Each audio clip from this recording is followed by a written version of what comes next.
Placer de contar con Silvana Di Rienzo. Ella la van a conocer, van a justamente poder apreciar su enunciación, más allá de los dichos, la enunciación, poder reconocer desde dónde se habla, desde dónde se dice lo que se dice, es interesante, es un ejercicio analítico formativo que invito a que sostengamos, a que intentemos, y les voy a dar unos breves datos sobre el recorrido de Silvana en psicoanálisis.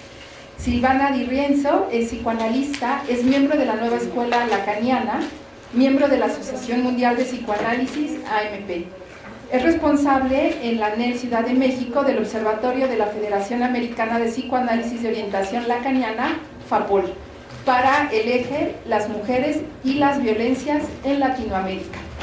Ha participado en publicaciones como La Clínica y lo Real y en el libro Contribuciones a la Criminología, entre otras, además de que ha asistido a múltiples congresos, jornadas, justamente a poner el cuerpo y dar cuenta de su práctica frente a una comunidad analítica, que eso también es importante, poder enunciarse en una comunidad analítica. Entonces, es un placer contar con su presencia. El tema es bastante extraño hasta cierto punto, a pesar de que es muy familiar, es extraño tenerlo en una ponencia, esto que se llama desprecio al trabajo.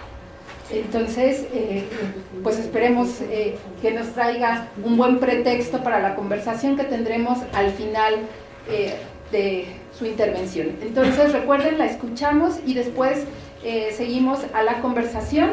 Y pues bienvenida, Silvana, gracias por aceptar la invitación. Bueno, muchísimas gracias a ustedes por invitarme.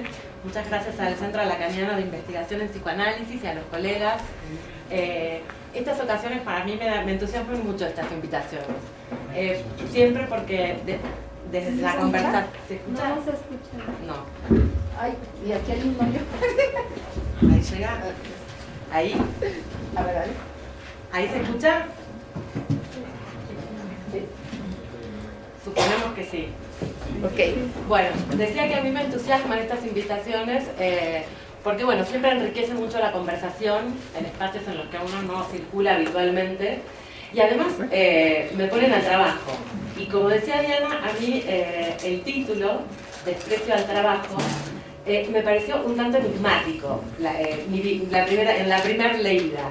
Así que sí estuve dándole vueltas y estuve trabajando para compartir algunas reflexiones sobre esto y que podamos conversar. Habría varias vías para tomar este tema. La propuesta que les quiero compartir hoy en relación a esto es hacer resonar el desprecio al trabajo, por un lado, como un efecto subjetivo del discurso amo del mundo contemporáneo, es decir, las coordenadas de la época, y por otro, el desprecio al trabajo del inconsciente. Y la apuesta del psicoanálisis en relación a esto lo podríamos pensar como un aprecio en relación al trabajo del inconsciente. Voy a empezar con una referencia sobre el discurso amo del mundo contemporáneo y por qué interesa el psicoanálisis. Entiendo que en otras sesiones los discursos han estado circulando por aquí, así que no me voy a detener demasiado, solo lo que nos pueda servir para pensar este tema. Hay en general una especie de prejuicio, en alguna época muy extendido, de que el psicoanálisis no se interesa por lo social, que no lo tiene en cuenta. Sin embargo, muy por el contrario, el psicoanálisis, lo social, forma parte de la propia definición de sujeto. Y esta inclusión de lo social no es ajena a la dimensión de lo histórico, o sea, a los cambios en las organizaciones humanas a través del tiempo, en diferentes épocas. Sin embargo, este interés del psicoanálisis por lo social no se orienta por algunos ejes, enfoques, ya sea antropológicos o sociológicos. Eso lo hacen muy bien los sociólogos y los antropólogos, no tendremos nada que hacer ahí, sino que el desafío que planteó Freud en su momento y luego continuó Lacan y que resuena como invitación para seguir por esos pasos es poder situar lo propio de la aportación del psicoanálisis en este sentido a partir de sus conceptos fundamentales. Las coordenadas del mundo contemporáneo sin duda no son las del siglo pasado, mucho menos el anterior, y eso es un hecho. Las modificaciones históricas de los regímenes discursivos se articulan con las transformaciones del sujeto que dan lugar a lo que podríamos pensar como una historia de los síntomas. La historia de los discursos se acompaña de la historia de los síntomas y simultáneamente de la historia de las formas de satisfacción, es decir, las formas de vivir la pulsión, podríamos decirlo así también. Podemos pensar estos tres niveles entrelazados. Por un lado, la historia del discurso en el plano político y social, cultural. Por otro, la historia de los síntomas, que traducen posiciones del sujeto frente a ese discurso. Y finalmente, la historia de las modificaciones en el régimen de goce de los sujetos. Como decía, formas de vivir la pulsión.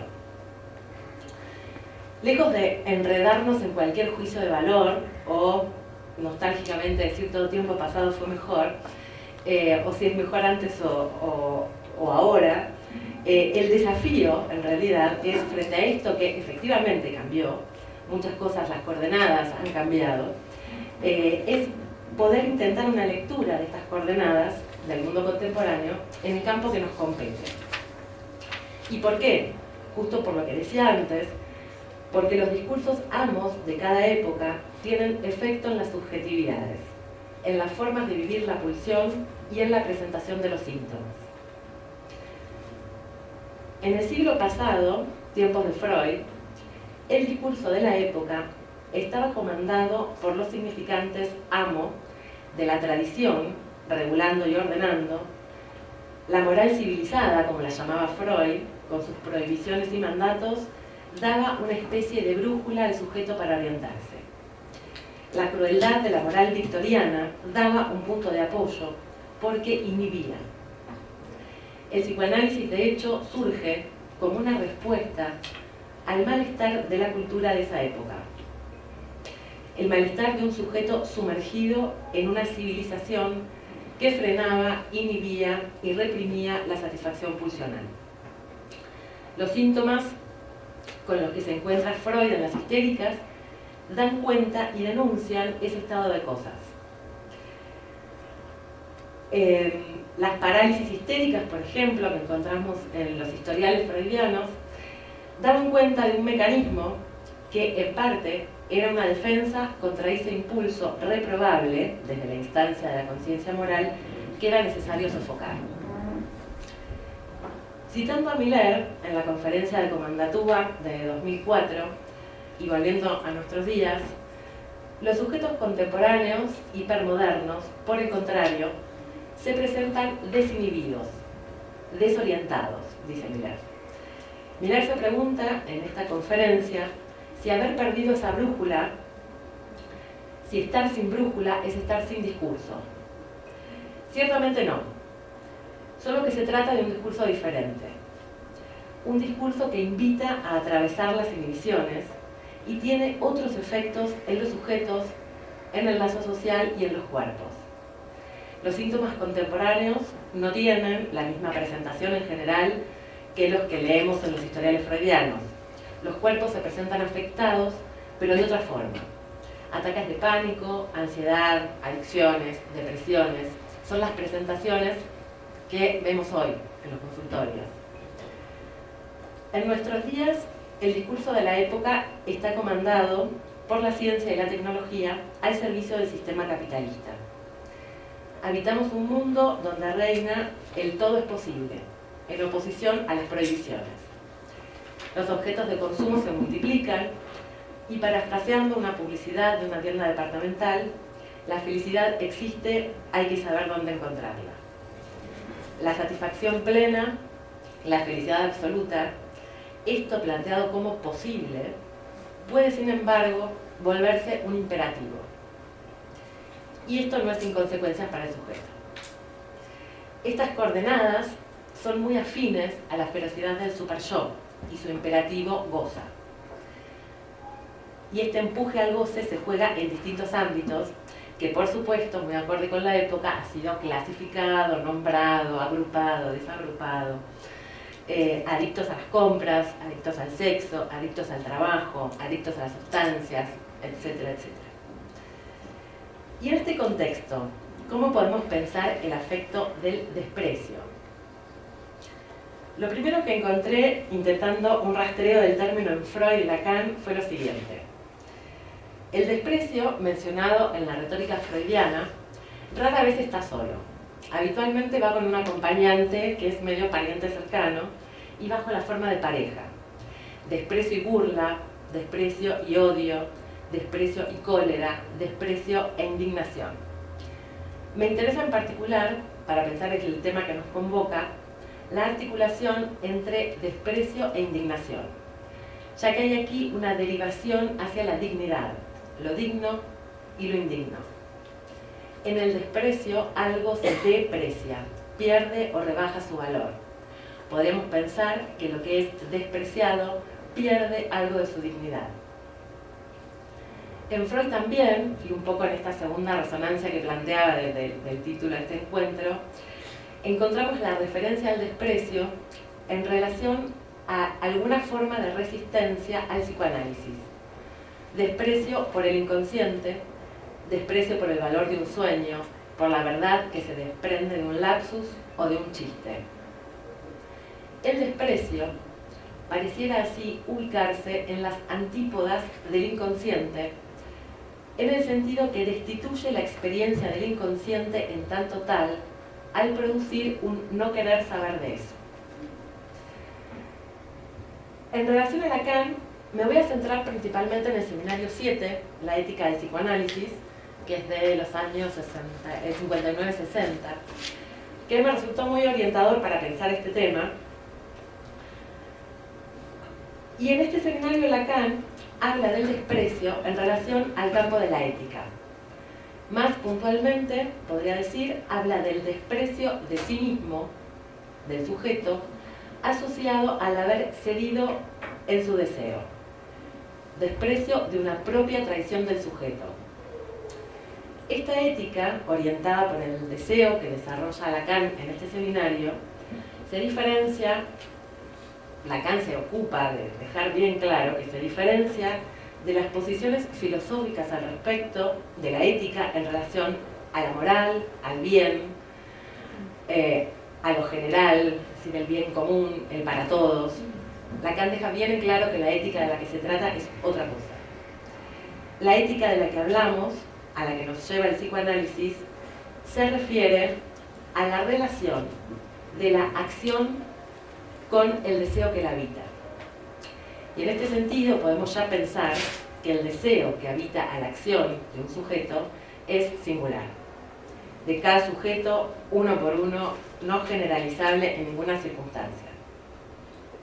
En la clase 24 de este seminario, Lacan dice, y lo cito, en lugar de reducir nuestra experiencia a una común medida, está hablando de la experiencia analítica, en lugar de hacerla encajar en las gavetas ya establecidas, intentamos articularla en su topología, en su estructura propia.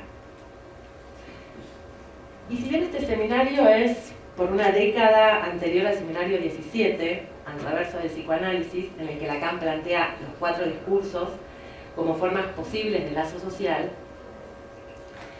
encontramos en el seminario de la ética una referencia preciosa, muy interesante, que podemos pensar desde los discursos y que dice así, y lo cito, en lo concerniente a lo que se relaciona con el deseo, con sus arreglos y su desasosiego, la posición del poder, podríamos decir el discurso amo de cada época, cualquiera sea, dice Lacan, en toda circunstancia, en toda incidencia histórica, siempre fue la misma. Y se pregunta, ¿qué proclama Alejandro llegando a Persépolis, al igual que Hitler llegando a París? Poco importa el preámbulo, he venido a liberarlos de esto, de aquello. Lo esencial es lo siguiente, continúen trabajando, que el trabajo no se detenga. Lo que quiero decir, que quede bien claro que en caso alguno es una ocasión para manifestar el más mínimo deseo.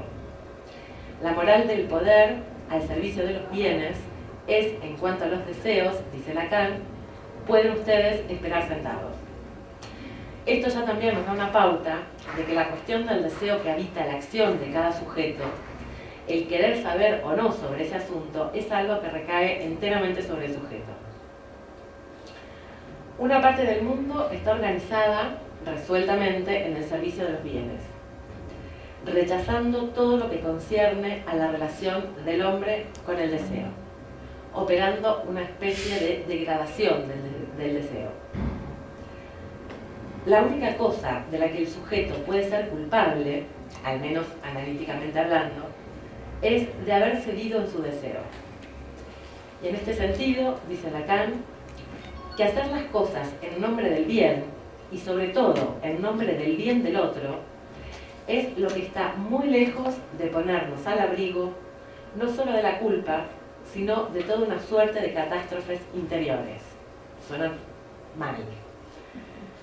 Si el análisis tiene un sentido, el deseo, esto es una cita, no es más que lo que sostiene el tema del inconsciente, la articulación propia de lo que nos hace arraigarnos en un destino particular, el cual nos exige con insistencia que la deuda sea pagada y vuelve, retorna, nos remite siempre a cierto surco, al surco de lo que es propiamente nuestro asunto.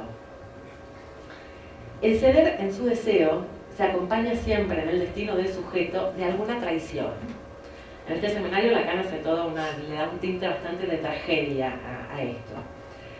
O el sujeto se traiciona a sí mismo, o tolera que alguien haya traicionado su expectativa. Algo se juega alrededor de la traición, cuando se la tolera. Cuando, impulsado por la idea del bien, de algún tipo de bien, considerado así socialmente, por ejemplo, se cede. Ahí se encuentra la estructura que se llama ceder en su deseo. Franqueado ese límite, ya no hay retorno, dice Lacan. El psicoanálisis es capaz de proporcionar una brújula eficaz en el campo de la dirección ética. Entonces, recapitulando un poco lo que podemos tomar de Lacan del seminario 7 en relación al tema que nos ocupa. Por un lado, que la única cosa de la que un sujeto puede ser culpable verdaderamente es de haber cedido en su deseo. Por otro, que tolerar la traición de sí mismo o de alguien más, para el hombre común tiene como efecto el arrojarlo al servicio de los bienes, pero con la condición de que nunca volverá a encontrar lo que orienta verdaderamente ese servicio. Ya que finalmente en el campo de los bienes no hay otro bien más que el que puede servir para pagar el precio del acceso al deseo, en la medida en que al deseo lo hemos definido, dice Lacan, como la metonimia de nuestro ser. Y esto es como muy esclarecedor. Lacan dice en este seminario que el bien que se paga por la satisfacción del deseo es ese algo que se llama goce. El deseo del hombre, largamente sondeado, anestesiado, adormecido por los moralistas, domesticado por los educadores, traicionado por las academias, dice Lacan en este seminario también, se refugió, se reprimió muy sencillamente en la pasión más sutil y también la más ciega, la pasión del saber. Mejor no querer saber nada de eso. Hay entonces una relación inversamente proporcional entre el deseo y el goce. El goce entendido en principio como la satisfacción pulsional, más allá incluso del principio del placer. A más goce, menos deseo. La pregunta que nos podemos hacer es si en un mundo donde todo es posible, cuando todo está permitido, se puede desear. ¿Cómo saber verdaderamente lo que se desea? Sin que lo posible se convierta en una obligación. ¿Hasta dónde puede llegar la confusión contemporánea entre el derecho a desear y la imposición del deseo? Imposición que puede volverse contra el propio sujeto si no distingue un deseo propio de lo que el discurso común invita a reivindicar, es decir, de lo que para el discurso común sería deseable. Cómo distinguir lo que realmente deseo a lo que se supone que debería desear. Como decía, si el discurso imperante en estos tiempos es el de la ciencia y la tecnología al servicio del sistema capitalista, y nuestra época se caracteriza por este todo es posible, hay un imperativo de satisfacción que viene de la cultura y es acorde con este empuje del sujeto en relación a su goce. Hay afinidad, podríamos decir, entre las exigencias culturales de bienestar y felicidad continuas, podríamos agregar juventud, belleza, dinero, etc., alentados por la ciencia y la tecnología, y la exigencia del goce superyoico de cada cual. Frente a tanta oferta, fácilmente el goce de cada uno encuentra un punto ahí donde engancharse.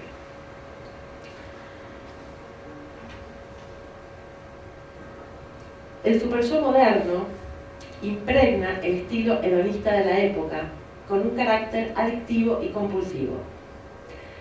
De ahí el impacto de la modernidad sobre los sujetos del siglo XXI, que viene a eliminar, o eso intenta, la dimensión deseante que le es consubstancial. El empuje a una satisfacción sin mediación ni espera comporta una devaluación del deseo, que conlleva a una desorientación del sujeto respecto a lo que quiere. De ahí que el sujeto busca experimentar una excitación continua como modo de salida de la apatía y la desvitalización que marca la falta del deseo.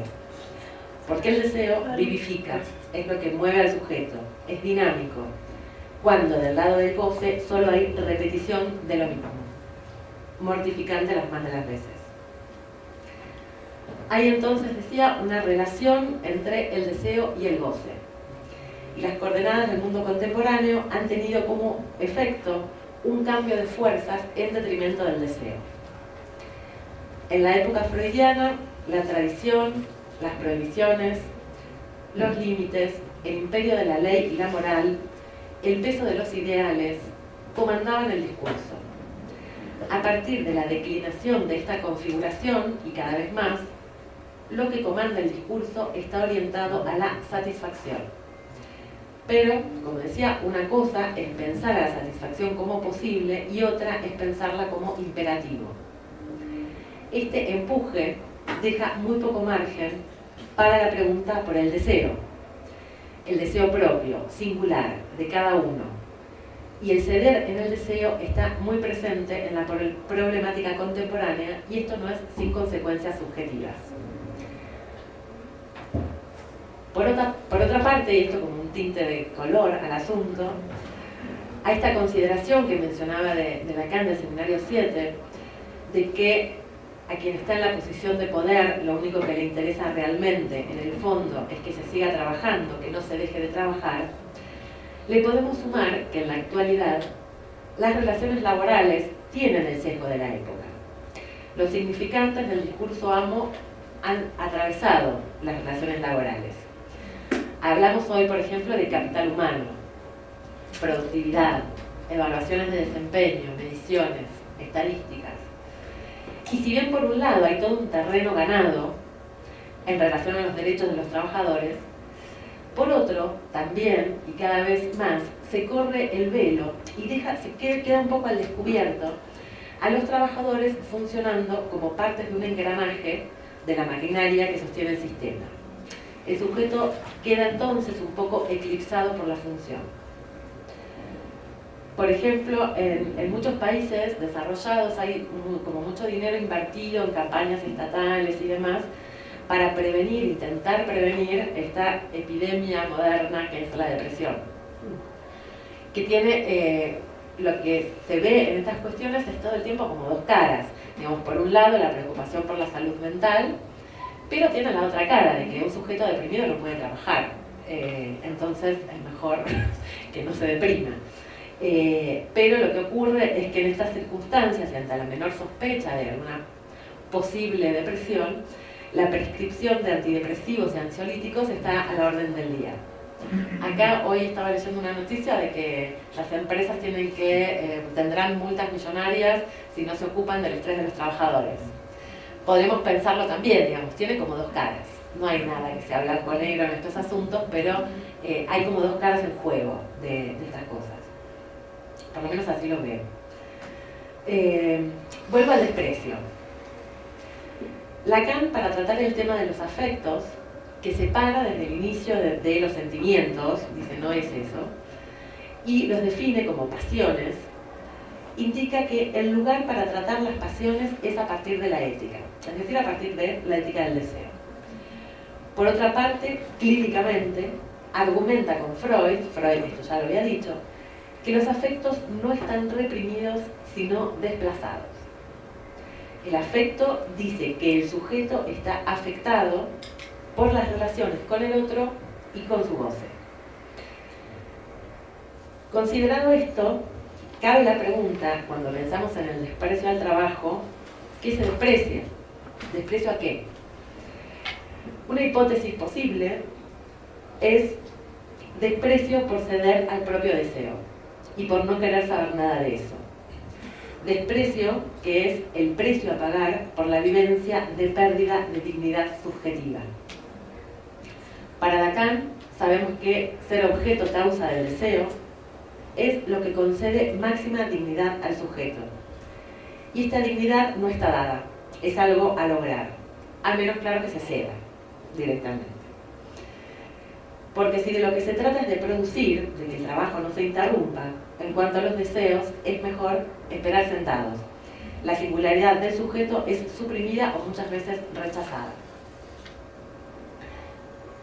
Desprecio entonces desplazado al otro, al trabajo, al jefe, a la organización, al sistema. Quejas que se escuchan en los consultorios permanentemente. Desprecio desplazado al otro que tapona muchas veces la pregunta por el propio deseo. Desprecio, rechazo por el inconsciente, un no querer saber nada de eso, que sin embargo retorna como síntoma, muchas veces. Ataque de pánico, depresión, como decía, ansiedad, son las presentaciones clínicas frecuentes que sí llevan al sujeto a la consulta, donde se abrirá una apuesta por el bien decir orientado por la dimensión ética del inconsciente. El discurso amo, entonces, empuja al goce con la concomitante deflación del deseo, ya que el deseo implica necesariamente una ausencia. No hay tal objeto natural que colme de una vez, para siempre y para todos, el deseo inconsciente del ser hablante. No lo hay. Esta ausencia permite justamente el movimiento, relanzarse y seguir funcionando, propiciando el impulso vivificante para el sujeto. Sujeto que, funcionando como un elemento más del engranaje del sistema productivo, deja por fuera su subjetividad a favor de la cifra de su producción. Y esto muchas veces puede tornarse insoportable. Y si a la posición de poder no le interesa el deseo ni la singularidad del sujeto, la pregunta por el propio deseo queda a su cuenta. La responsabilidad subjetiva de querer saber de eso corre por su cuenta uno por uno. Pasado el tiempo de la queja, del desprecio en dirección al otro, pasado el tiempo de convivir con el padecimiento sintomático, la apuesta del psicoanálisis es justamente que a partir del bien decir, el sujeto recupere la brújula de esta dimensión ética en relación a su deseo. Podríamos pensarlo como una especie de pasaje del desprecio al aprecio, relanzando el objeto A, objeto causa del deseo. Y les comparto una pequeña viñeta. La verdad es que cuando me puse a pensar quería compartir algo clínico, porque me puse a pensar, me di cuenta que hay muchísimo. La gente no va a hablar de su trabajo, por supuesto, el análisis va por otras cosas, pero en el trabajo es donde se juega muchas veces este aplastamiento del deseo y donde surgen los síntomas en relación a eso. Les comparto una pequeña viñeta y bueno, luego conversamos. Un paciente llega a la consulta porque sufre de lo que él llama ataques de pánico, que ahora lo convocaron para reestructurar todo un área e implementar un proyecto de desarrollo a mediano y largo plazo, que desde el principio esto lo entusiasmó mucho, lo tomó como un desafío que le generó como muchas satisfacciones, y el director y dueño de la empresa, es una empresa grande pero familiar, tiene un señor que es el dueño y el director, si bien hay un directorio, mostró desde el principio cierto descontento y resistencia al cambio, pero el proyecto se pone en marcha con muy buenos resultados. Dice que fue un arduo trabajo, pero que lo disfrutó mucho. Hace unos meses, a partir de un conflicto familiar entre los directivos de la empresa, el dueño decide dar marcha atrás y dejar sin efecto todo el proyecto, un poco caprichosamente y sin dar muchas razones. Frente a esto, dice el paciente que pasó por muchos estados, depresión, enojo, impotencia. Le empezaron a quitar responsabilidades, por lo que iba a trabajar prácticamente a hacer un acto de presencia. La familia y los amigos le dicen que después de todo no está tan mal. Sigue cobrando un buen sueldo, que le da tranquilidad económica, no tiene mayores responsabilidades, y hasta puede aprovechar el tiempo en la oficina para hacer otras cosas que quiera hacer. Si lo despiden, deben pagarle una importante suma de dinero. Tienes que aguantar, es lo que escucha de todos.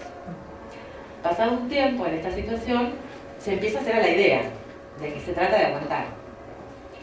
Pero en otra parte empieza a tener problemas con su pareja, tiene más tiempo donde podría hacer todas las cosas que siempre quiso hacer, pero no tiene ganas de hacer nada.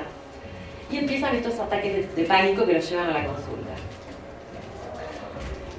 Se pregunta por qué no puede aprovechar la situación, esta especie de beca que tiene en su trabajo.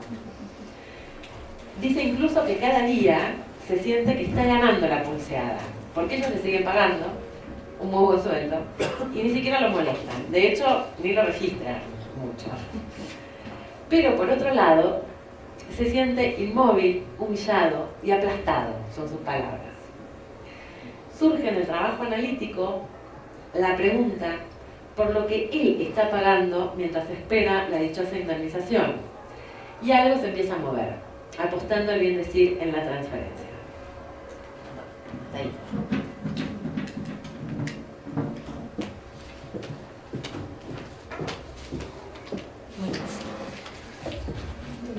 Gracias, Silvana. Bueno, y creo que a partir de la viñeta también nos va a permitir ubicar qué es lo que aporta la lectura psicoanalítica, pero me gustaría como recuperar para abrir la conversación como los dos ejes que planteaste al inicio. Por un lado, sí, el desprecio al trabajo en tanto el amo contemporáneo o los amos contemporáneos que tú circunscribes a digamos, la ciencia, digamos, las tecnociencias más que nada, al servicio del capital.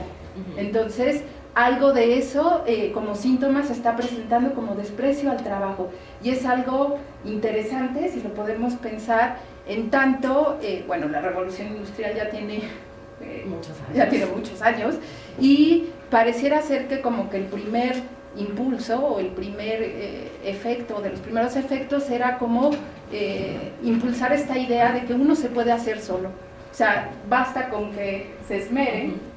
Esta idea de hacerse un hombre uno mismo, o sea, viene justamente de todas esas ideas que se fueron construyendo desde la filosofía en diferentes áreas, pero sí había esta cuestión como este empuje de si trabajas, te va a ir bien. No, pero no solamente era si trabajas, o sea, tenías que tener seriedad, entusiasmo por el trabajo, o sea, como esta parte, evitar las deudas, que creo que es importante, ahorita que mencionaste en algunas partes el deber, había como este empuje también, o sea, ya había un empuje a trabaja, entusiasmate trabajando, no te endeudes y ahorras.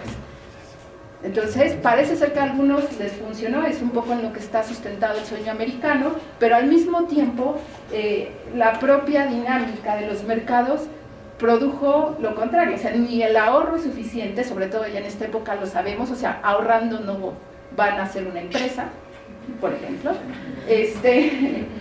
Y entonces empieza justamente también a verse este tipo de cosas, o sea que la gente también no quiere saber de las deudas. Curiosamente ahorita hay tantas ofertas para endeudarnos que nos hacen creer que no nos endeudamos, entonces despreciamos al trabajo y también despreciamos el saber sobre la deuda que tiene justamente el desprecio al trabajo que nos mete en esa ay, no sé, como una espiral. No creo que es más topológico, hay algo ahí como un agujero negro con relación a la deuda y el trabajo, que sí es con relación al discurso de la época. Entonces está toda esa parte en donde todos nos quejamos del trabajo, pero muy pocos realmente podemos hacer subversión a eso que tanto nos molesta. O sea, realmente hay muy pocos mendigos que serían realmente los que ponen de cabeza el sistema. O sea, un mendigo es lo peor, un poco pensando en esto que también hablabas con relación a la depresión. O sea, deprimidos y mendigos no caben en este sistema. O sea, y eso es importante tenerlo en el radar, o sea, como efectos amo, contemporáneo un poco de lo que estuviste hablando, me llamaba la atención. Y por otro lado está esta vertiente del desprecio al trabajo en tanto un lugar, o sea, un poco pensando que el trabajo desde los discursos que plantea Lacan también es un lugar. Tenemos el lugar de la gente, si recuerdan, y el lugar del trabajo, ¿sí se acuerdan? Acá está el lugar del trabajo. Y entonces ahí cuando está justamente esta articulación de significados, o sea, lo que es el inconsciente, también se ve justamente ese desprecio que ubicaste muy bien, recuperando a Freud. O sea, había un desprecio al trabajo del inconsciente, a sus formaciones, justamente al trabajo. Sí, exacto. O sea, de eso no queremos hablar. Y hay un desprecio también, en tanto la gente que va a análisis, por ejemplo, no quiere trabajar. O sea, quiere que el analista haga las interpretaciones. O sea, es curioso. O sea, es algo que, bueno, uno va decantando en el recorrido, de que el analista no es quien interpreta. O sea, uno tiene que justamente estar dispuesto a trabajar ahí. Y cada vez hay menos personas, digamos, vamos a hablar de personas, porque el sujeto es algo a descubrir, que están dispuestas a eso. Sí quieren psicoanálisis, pero no quieren trabajar.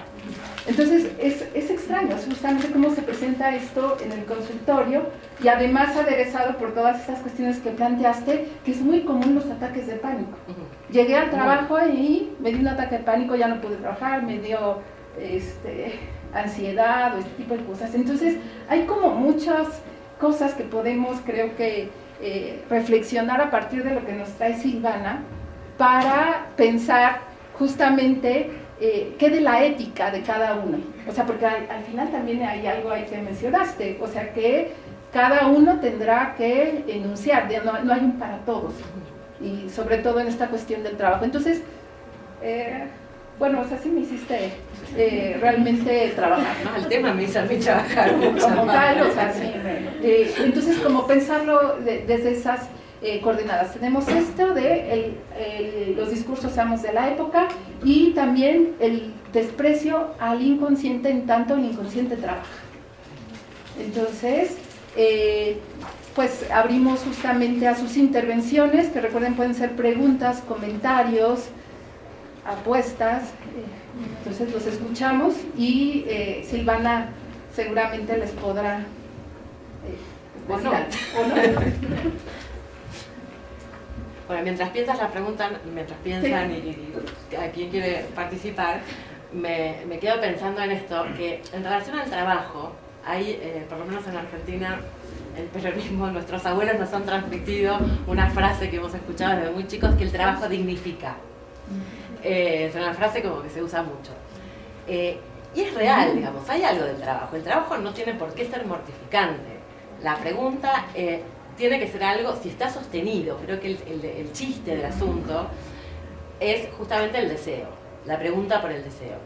Porque el trabajo tiene que poder estar sostenido. Y esto que decías, de la época de nuestros abuelos del sueño americano, de hay que trabajar, y uno si trabaja va a llegar a tener lo que no sé qué, y a poder hacer lo que quiera y demás, habla de un trabajo sostenido.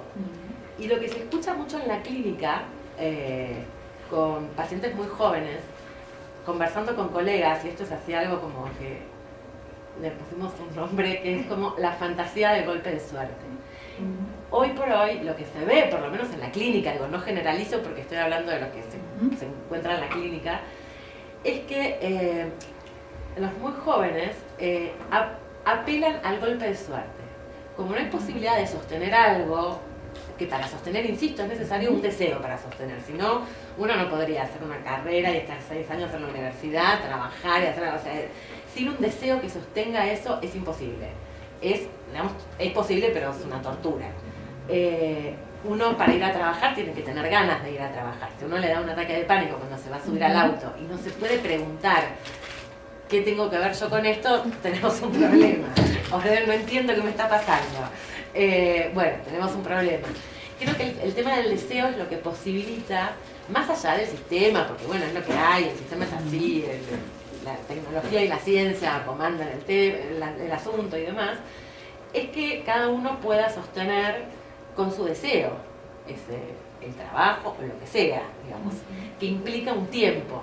Por eso cuando decimos un poco esta de la fantasía del golpe de suerte, porque es bueno ir como tirando líneas acá, allá, no muy sostenidamente, porque tal vez el milagro sucede, pero el sujeto no tiene nada que ver ahí, digamos, el sujeto está como un poco perdido.